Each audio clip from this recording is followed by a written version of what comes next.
Let's look at an LC circuit. An LC just is a fancy name for inductive and capacitance. L is our abbreviation for inductance and C is our abbreviation for capacitance. So what we have here is a capacitor and an inductor in parallel with no resistors. And what we do to get this thing started is briefly supply a pulse of voltage. Okay, and if you notice there, for a split second we had a flame showing up at the switch and we had a flame showing at the battery. This is because we had a large capacitance that we were charging, and the capacitor charged instantaneously. The inductor has this property of being a little bit more sluggish, so most of the current went in to provide a charge on the capacitor, an initial charge. And now if you look at the circuit, you notice this back and forth motion of electrons as the capacitor discharges through the inductor, and the inductor, being reluctant to change the value of current, lets the current continue even after the voltage on the capacitor reaches zero. The inductor forces the current to continue flowing in the same direction it was flowing before. So the ultimate effect is you get this back and forth motion, this sort of like sloshing back and forth of electrons. And this is typical of an LC circuit.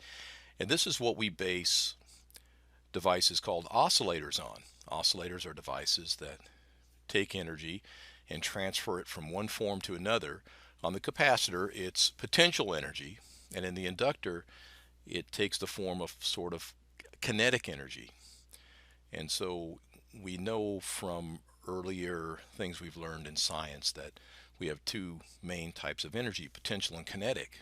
And these two components are exploiting this fact, and one of them is allowing the voltage to exist in the form of potential energy, and the other one is storing energy in the form of kinetic energy, the inductor. So what does this remind you of while this current is flowing back and forth? And if you remember from your science classes, it reminds you probably of a pendulum. So let's look at a pendulum alongside this and see if we can get these two things working side by side and showing how very similar they are.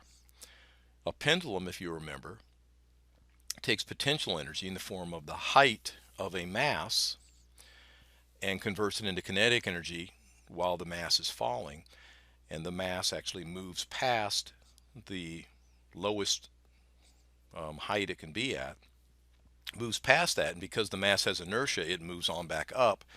And so a pendulum is constantly converting potential energy into kinetic energy and back again. And because of that, it has this back and forth motion. And the LC circuit is basically doing a very similar thing, just using electrons in charge and magnetic fields instead of masses and height.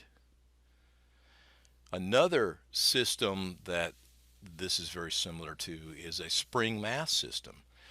A spring mass system is a system that allows